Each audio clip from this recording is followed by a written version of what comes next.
Hello and welcome to uh, Dancing Mad Ultimate Phase 2 Melee Walkthrough. If you have not seen my videos before, this is not a full-length guide. This is a Melee Walkthrough where I talk about what you need to worry about as a Melee.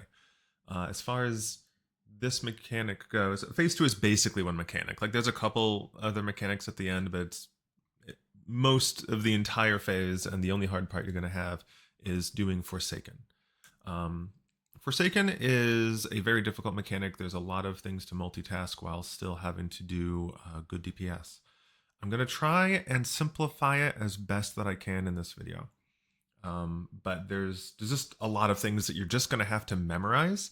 What Forsaken is, Forsaken is 8 sets of 2 towers that are all resolved, requiring all 8 people to be alive and to be sitting in basically the exact spot they need to be, with a lot of different things going on. So I'm just gonna try and break down everything. We're gonna look at the raid plan. I'm gonna try and simplify it as best as I can, and then I'm gonna show an example. So the raid plan. This is a lot of text. this is a ton of text. But let's simplify things. Like I said, there are 8 towers that need to be soaked by 2 people in each tower. The towers, the strategy that we're using, the towers are divvied up into odd towers and even towers. Now, while this is going on, you're going to get a symbol above your head. Whenever you soak a tower, whatever your symbol corresponds to, that mechanic is going to go off. Everyone is going to have to take 4 towers during this mechanic. So I'm gonna explain each part to it, and then we're gonna put it all together because it all kind of happens together at the same time. So first I said that there are odd towers and even towers. Okay, you can't really see it because of my face. Let's move my face for a second. Even towers. Okay, let's move over here for a second. So we have odd towers and even towers. Now, every odd tower and every even tower is going to have these shapes or mechanics in it. So you can see here, that's a stack. Well, that's way too big. What did I do? Oh, I pressed this button. Okay. So here's the stack marker. Circle is a spread marker or a point blank AoE, and there's going to be a cone. Okay. So all of the odd towers are going to be in this shape. So as you're looking at the boss, if you pretend the boss's hitbox is like this, right? There's going to be the left and the right. As a DPS, you are going to want to be in the right tower. Okay. We'll talk about flexing in a second. So on the right tower, the stack marker taking the tower is going to be basically at the top, north, on the north side as you're looking at the boss. The spread is going to be exactly opposite them. And then on the left tower, the stack is going to be on the hitbox, and the cone is going to be not quite at the edge of the marker, but we'll show that in a second as well. Every odd tower is going to have that combination. Okay. And then every even tower is just going to be a cone on the north side of relative north side of the tower, but a little bit out to the side, and then the spread's going to be opposite them. And you see it's mirrored on the other side. Okay, so that's the first thing you need to think about is what odd towers look like and what even towers look like. Let's keep going because there's a lot of things to think about. Okay, if you are not taking a tower, okay, so if you're not the 4 people that are inside the tower, you also have jobs to do. So if you are a melee DPS, which if you're watching this, there we go, then you are a melee DPS, or at least that's what this guide is for. On every even tower, if you are not inside a tower, you're going to be right here. Okay? And every odd tower, you're going to be right here. That's it. Okay? Keep going. After every even tower, well, I should say While the even tower is getting ready to resolve, the boss is going to cast a spell. It's either going to start with future or past. Okay. If it's past, after the even tower resolves and before the odd tower resolves, you have to bait a kick from the boss. If it's past, you're going to go max melee between these two towers. If it's future, you're going to go max melee directly opposite that. That is because past, Kefka is going to face the party, and he's going to kick behind him. And if it's future, he's going to kick in front of him. So if it's future, he's going to face this way, and he's going to shoot that way. That way we have the tower safe and not going to get kicked. This is what's going to wipe a lot of your groups. These are very finicky. You don't have as much room for this as you need because there's copies of the boss. There's the boss here, but there's also like a copy here, copy here, copy here, copy here. So if you don't bait this max melee directly where you need to, then one of the copies, like let's say someone baits like right here, and one of the copies is like out to the side. This copy might like do something like this and like clip someone who's like trying to bait over here. So this is very important. When you're baiting past or future, make sure you are exactly where you need to be, max melee. Incredibly important. Let's continue on. So we were talking about being inside the tower and outside the tower. What determines when you are inside of the tower and outside the tower? When the mechanic first begins, you are going to have as a melee, you're going to have a ranged buddy. Okay, so melee 2 is going to have the caster as a ranged buddy. Melee 1 is going to have the fizz range as a ranged buddy. When the mechanic begins, you are either going to have different markers, in which case you are in group A. Okay, group A is going to take the first 3 towers and the 8th tower. If you have the same marker, it's either going to be 2 spreads or 2 cones, then you're going to be inside the 4th through 7th tower. This is a lot to remember. Everything that I've gone over so far, you need to be aware of at the same time. That's why this mechanic is difficult. Okay? So at the beginning of the mechanic, check to see what you and your buddy have. That will determine whether you are an A or a B. Continuing on. Okay, so in this example here, first tower, right? This is tower number 1. Everyone goes in their position. So depending on what marker you have on your head, if you're inside the tower, you go to your assigned spots. Okay.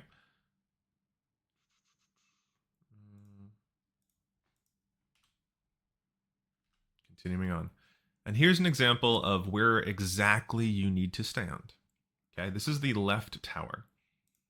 As the left tower, as a melee DPS, you might need to be in the left tower, and we'll talk about flexing in a second. But if you have to be in the left tower and you are a stack, you're going to be right on the hitbox, in like the center line of the left tower here. Okay, if you are in the left and you are a cone, that's only going to happen in the odd numbers. You're going to be about here, so you're just going to be like a step away from the edge. You are never going to be the other positions in this example. Okay, if you are a stack in the right tower, then you need to be exactly here. See the circle here? You're going to have to be about, well, really right here. So think about like where the tower meets this inside line and then take a step to the left. Okay, and if you're a spread, just go opposite that person right up against the edge of the tower. And then we have the even towers, which is this. Even towers, if you have a cone, then you're going to be inside the tower, right where the tower and this inside line of the enemy hitbox is going to meet. So right there. And if you have a spread, you're exactly opposite of them. And then the other side is just mirrored. Okay, so right where those 2 lines meet inside the tower or opposite them. I know this seems like a lot. It's It's a lot at first, but when you get it, it's really not bad. Okay. So the A's are going to be inside and doing whatever. Oh, by the way, whenever you take a tower, you get a new shape on your head. So you might have cone for the first tower, and then you might have spread for the second tower, and then you might have cone again for the third tower. You have to keep track of that. So with that, let's talk about flexing, because right now the strategy is melee's flex. Um, Remember in the beginning when I said that you have a ranged buddy, okay? You have a ranged buddy. You need to keep track of that ranged buddy. And if you have the same marker as them, so like here, these both have the same marker. They both have spread, okay? So by default, DPS want to be in the right tower, but you both can't be in there. So if you both have the same marker, the melee DPS needs to adjust and go to the left tower. I know this is a lot of a lot of things. Let's go into the poll and let's try and put all this together really nice and slowly. Okay. So this is the beginning of phase 2. That's just a tank buster. And we're gonna break this down. Oh, there's 2 of me. Hold on, let me move myself back over here. All right, Forsaken's going out, and this hits really hard. Melee 1 should feint it, and then you get a shape. Now notice there's an arrow right here on top of this player. That is my ranged buddy. If you've never set focus on anyone before, you would just, you target them, right click their health bar, and then there's a button that says set focus. That will put that arrow on top of their head. That's very useful. Okay, so in this example, I have a stack, they have a cone. That means we are group A, which means we are inside the tower on the first 3 and the 8th tower. So we now have our assignment. So this is tower 1, and I go to the spot we talked about before for tower 1. Get a good shot. Okay, there we go.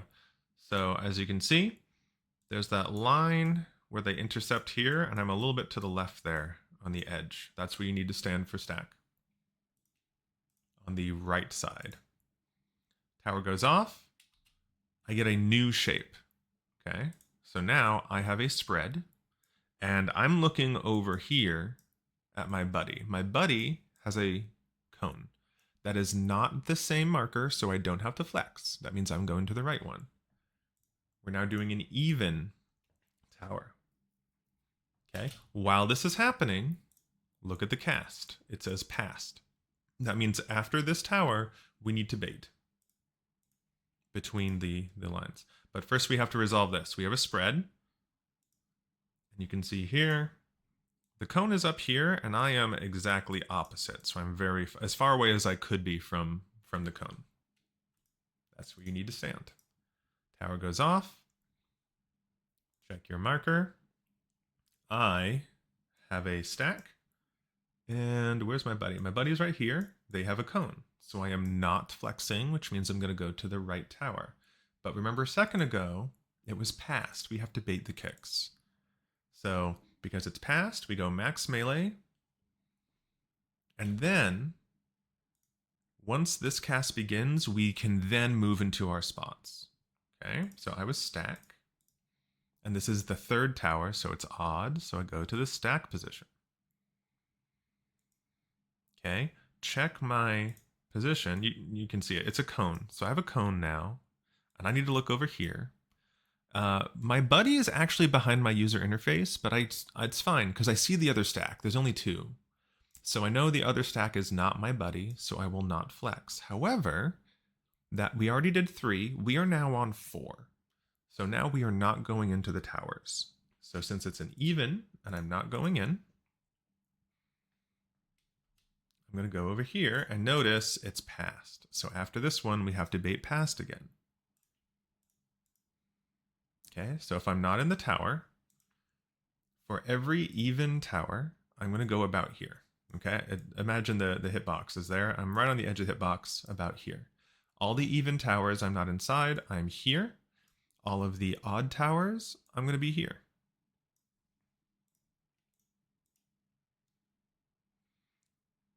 Okay, so that resolves. I have to bait the past, which is between the towers max melee. Once the cast begins, I go to the odd spot because this is tower 5. 5 resolves. I go to the even one. This is 6. Look at the cast. It says past. So it's going to be between again. This is 7. We bait the kick. Wait for the cast to start.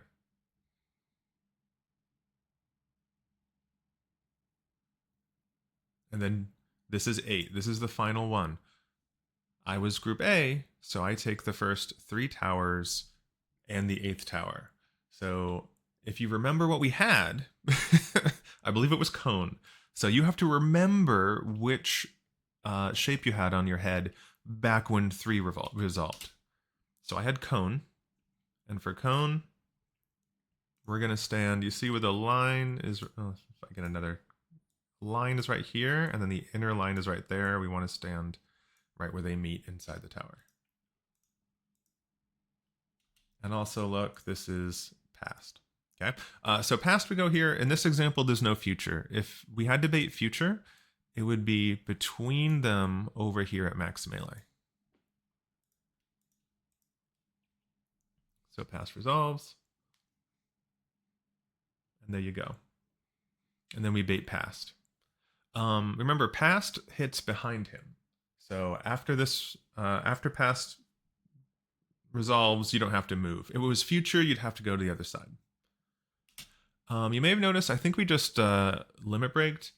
In a good run of this, you do not limit break. This was footage I got like last week.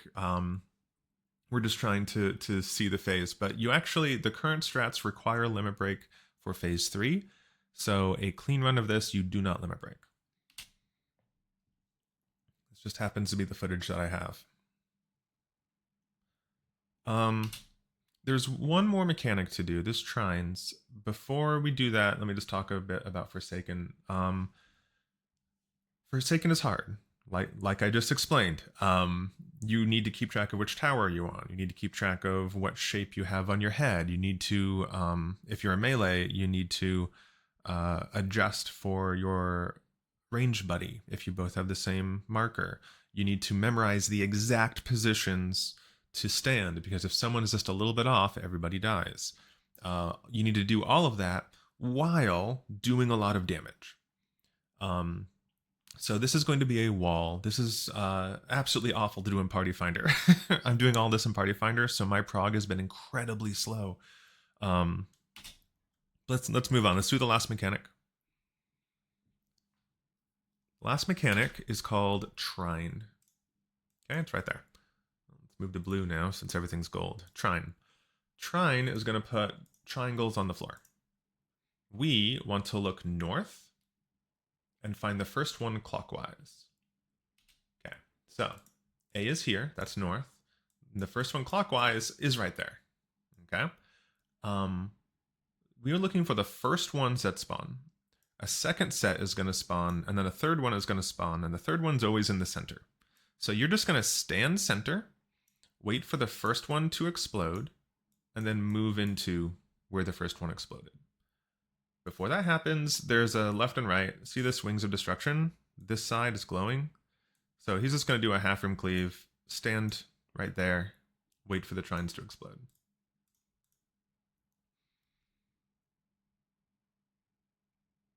Okay, the triangle is going to explode. It's going to be big. Go into it, but don't go all the way out. Okay, so as the last set of trines explode, the boss is going to send a tank buster to the closest and farthest target. So if you look over here, one tank is all the way at the edge. The other tank has to learn how to dodge the trines and be close to the boss. We need to be not closer or farther. So if you look on the ground, like about here on this line, around here should be fine. Okay. this is happening during your 2 minutes, but do your best. Tank Buster goes out, another Tank Buster goes out, and you have until this Tank Buster goes off to kill the boss. This pull, we were at 2%, so we needed to pump a little bit harder.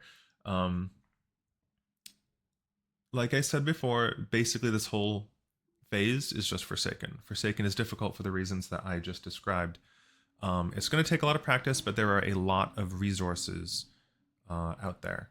I'm gonna play this without pausing,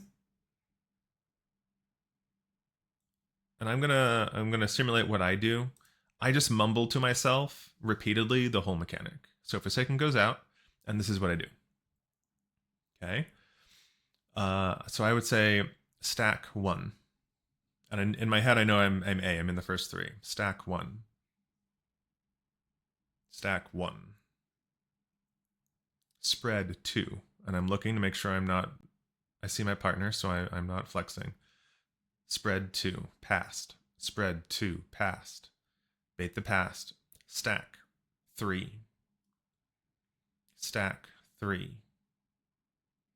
Stack 3. Okay, cone 4. Passed. Cone 4. Passed. Cone 4. Passed. Bait the past. Cone 5. Cone 5. I'm literally just repeating this. Cone 5 the entire time.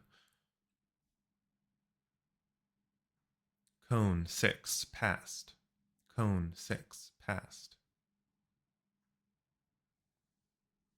Bait the past.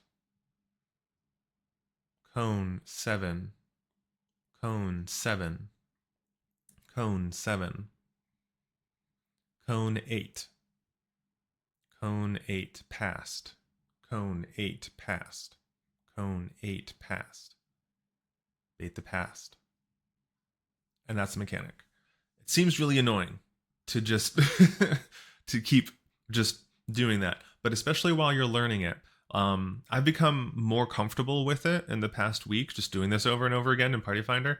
So like every step is becoming more internalized. It's not hard for me anymore. Like I can do this mechanic.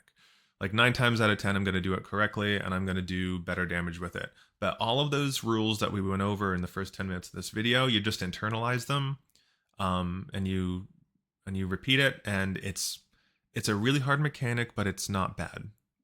You can have consistency with it. It's just going to take a lot of prep. Good luck. Good luck doing this mechanic in Party Finder if you're like me. My prog has been incredibly slow because again, I'm doing this in Party Finder and most groups fail at Forsaken. So even though I've gotten to phase 3, it's going to be a long prog for me because again, I'm doing this in Party Finder whenever I can make it. I wasn't able to get in there for a lot of this week. So in other words, it's going to be a while before my phase 3 video. There's lots of resources out there. Go and find them. I really hope to create a video like this for every phase of this fight, but it might take a while for me to prog it in Party Finder and get good footage for it. If you have any questions, you can ask me below. Hopefully this was helpful. If this wasn't helpful, I don't know why you're still here. Have a good one.